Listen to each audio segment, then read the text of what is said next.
বেছি নাপাব, বেছি সুবিধাটো আমিহে পাম, সেই কথাটো লৈ এতিয়া সকলোৱে সন্তুষ্ট হৈছে। আৰু তাৰ কাৰণে এতিয়া ইউ পি পিত ইমানখিনি মানে দলে বলে আহি সদায় যোগদান কৰি আছে। আৰু এই ঢৌটো, এই চুনামিয়ে এই ঢৌটো কোনেও বাধা দিব পৰা নাই। रावबो बादा होनो हाया दा बेखौ ओरैबायदि लोब लोब दावफैदों, बयबो नुहुरगासिनो दं, बेयाव मा फैगासिनो दं। दा एक नम्बर खोथाया जादों इउ पि पि एल मानो भटखौ होनांगौ होनोबा नोंथांमोना बिटिआर सुक्तिनि दफाफोरा मावफुंजाथारनांगोन। बेनि थाखायनो जोंहा दिनै इउ पि पि एल भटखौ होनांगौ, एक नम्बर खोथा। दुइ नम्बर खोथा सोलायनांगौ जोंहा। बिदिनो थाबाय थानोसै नामा जों? सिगांथ' सिस्टेम गैयामोन ना, दा सिस्टेम मोनसे लाबोनो नागिरदों। सिस्टेमा मा बेलाय? जोंबो अखाफोरखौ नैबाय नोंथांमोननि हासिङाव माने बोखानो नागिराखै, हाथरखिखौ जोङो दिनै नैबे रुपियाव बोखानो नागिराखै। मा खालामनो नागिरदों? थांनाय 17 बोसोराव जिखिनि जिनिसा बेबस्थायाव गैयामोन, सिस्टेमाव गैयामोन, बेखौसो सिस्टेमेटिक खालामफिननो नागिरदों, मोनसे बेबस्थायाव लाबोफिननो नागिरदों। दा प्रमद बर' बिथाङा बुङो इउ पि पि एलनि गाहाया, बिथाङा बुंदों जे जोंना इउ पि पि एल सरकाराव फैनायनि 6 मासनि गेजेरावनो जोङो प्रेसिडेन्सिनि इलेक्सनखौ खुंनो होनदों भिलेज काउन्सिलनि। बेसेबांबा गिदिर बाथ्रा बियो। आरो आइजोफोराबो बेयाव बाहागो मोनगोन।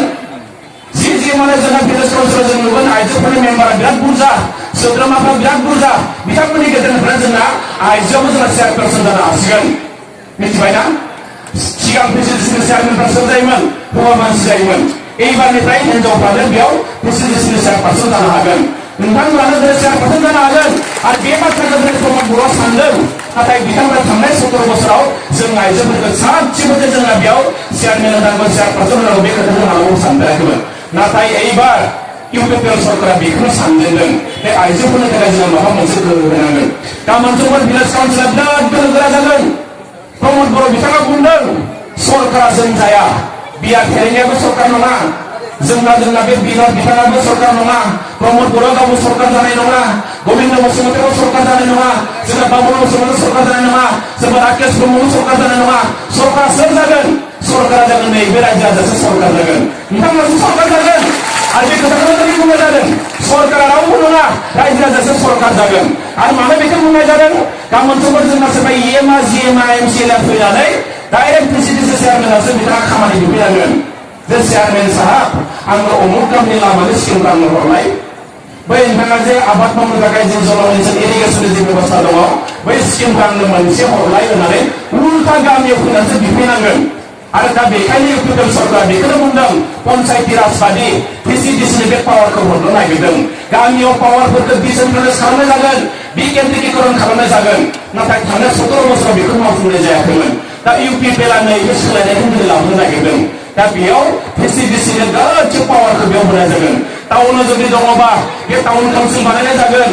दा बे गासैबो जिनिसखौ दिनै गोदान सरकारा बेखौनो खालामनो नागिरदों। आरो बेनि थाखाय रायजो राजाया दा अलरेडि जोंहा लक खालामखाबाय तालाखौ, नङा होमबा?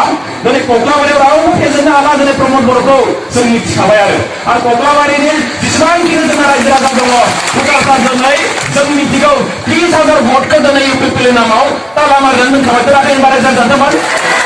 रावबो फैसा होनानै थाखा फैसा, अमा बेदर, जुमाय, बाइक, साइकेल होनानै जोंनि भटखौ मोननाय नंला। मोनगोन नामा रायजो राजानोमोन? मोनला। दा होनबालाय जोंहा माखौ गिनांगौ दा, नङा होमबा? बे जों ताला मारिनानै दोनखाबाय दानिया बे भटखिनिखौ।